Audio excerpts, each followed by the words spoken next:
الشيطان الرجيم بسم الله الرحمن الرحيم يا أيها الناس ضرب مثل فاستمعوا له إن الذين تدعون من دون الله لن يخلقوا ذبابا ولو اجتمعوا له وإن يسلبهم الذباب شيئا لا يستنقذوه منه ضعف الطالب والمطلوب ما قدر الله حق قدره إن الله لقوي عزيز صدق الله العظيم.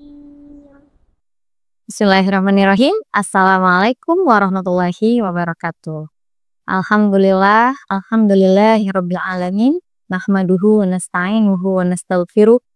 Wa na'udzu billahi min syururi anfusina wa min sayyiati a'malina. May yahdihillahu fala mudhillalah wa may yudlil fala hadiyalah.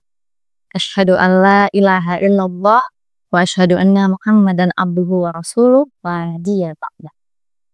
Puji syukur marilah sama-sama kita panjatkan kehadirat Allah Subhanahu wa taala yang telah memberikan kita berbagai macam nikmat, nikmat iman, nikmat Islam, dan nikmat sehat walafiat, sehingga kita semua pada sore hari ini masih diberikan kesempatan untuk berpuasa di bulan Ramadan.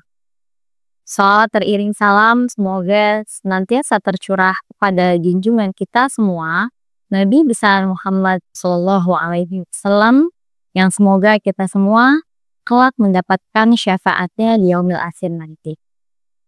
Apa kabar teman-teman RA dan SDIT Amal Mulia? Semoga semuanya selalu dalam keadaan sehat dan Allah berikan kemudahan serta kelancaran dalam beribadah di bulan Ramadan tahun ini. Alhamdulillah, insya Allah pada kali ini Bu Tifa akan berkisah atau menceritakan tentang hewan. Hewan ini biasanya berada di tempat yang kotor dan juga di tempat yang beraroma tidak sedap.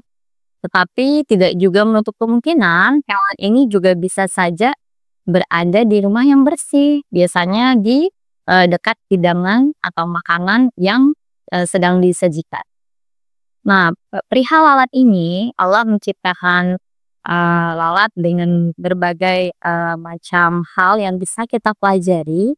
Jadi adanya lalat ini berawal dari telur ya teman-teman. Telur kemudian jadi larva, lalu pupa, dan nantinya menjadi lalat dewasa. Nah, lalat ini masa hidupnya tidak lama seperti kita. Lalat biasanya pada umumnya masa hidupnya sekitar 15 hingga 30 hari, tergantung dari keberadaan makanan atau asupan yang berada di sekitarnya.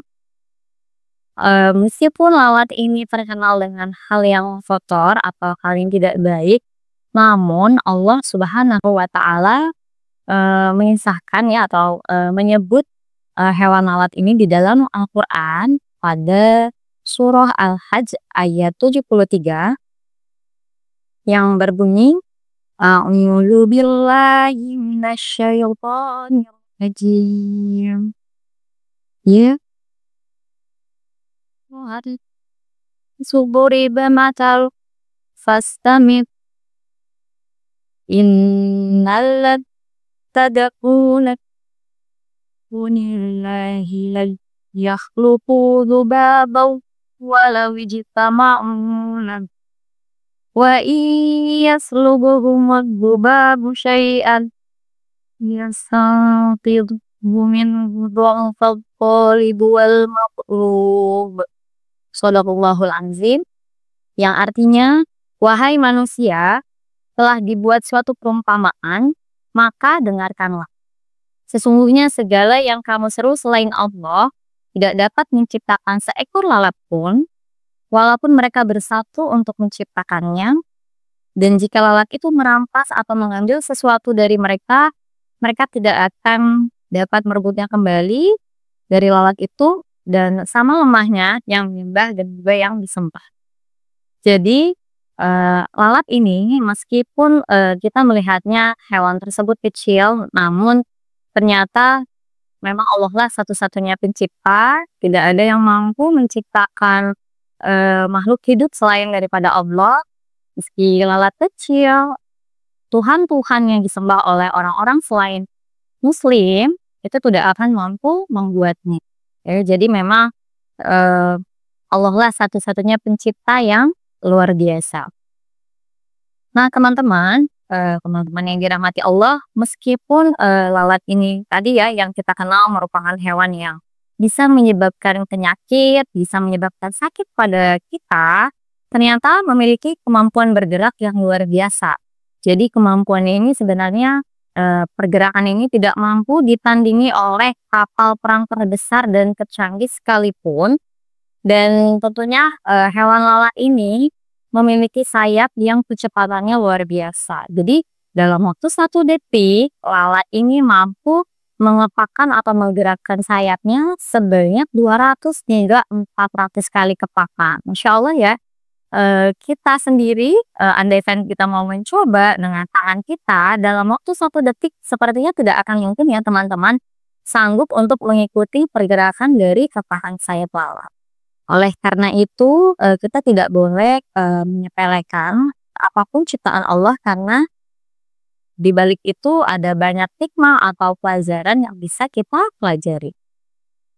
Nah teman-teman, ada lagi nih hal baru yang perlu kita ketahui bersama, bahwa ketika lalat hinggap atau menghampiri makanan atau hidangan, itu memang dapat menyebabkan penyakit, karena memang ketika lalat itu hinggap, itu bisa saja menjatuhkan berbagai macam atau berjuta kuman di dalam makanan kita. Tetapi di dalam hadis dikatakan bahwa meski demikian, di satu sayap lainnya itu menjadi penawar. Jadi ketika ada lalat hinggap, ketika kita melihatnya itu boleh kita langsung celupkan saja. Artinya ketika satu sayapnya nempel dengan makanan kita, sebenarnya satu sayapnya lagi itu bisa menjadi obat atau penawar dari kuman yang sudah terjatuh di makanan kita. Tetapi sebaiknya ya memang kita harus selalu menjaga kebersihan agar lalat tidak menghampiri kita dan agar lalat tidak berkumpul di sekitar kita.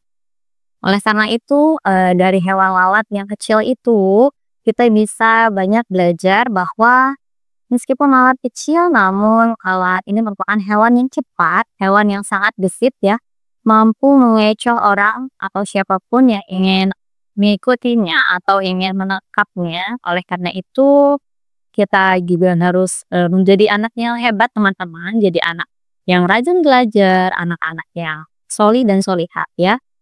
Juga lalat ini kecil ya teman-teman, artinya kita harus banyak bersyukur karena dari lalat yang kecil tersebut ternyata Allah menganugerahi kita banyak sekali nikmat. Jadi lalat yang kecil ini jika kita bandingkan dengan kebaikan yang Allah berikan kepada kita, itu tidak ada apa-apanya. Oleh karena itu, perbanyaklah bersyukur, perbanyaklah beribadah pada Allah Subhanahu wa Ta'ala. Karena Allah lah memang satu-satunya Tuhan yang harus kita sembah dan harus kita taati segala perintahnya dan harus kita jauhi segala larangan.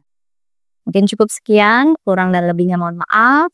Yang benar datangnya hanya dari Allah Subhanahu wa Ta'ala, yang salah datangnya dari Lutfah sendiri. Usikum wa nafsi bitaqwallah. Wassalamualaikum warahmatullahi wabarakatuh. Membaca doa berbuka puasa. Zahabat zama'u wa batallatil urun.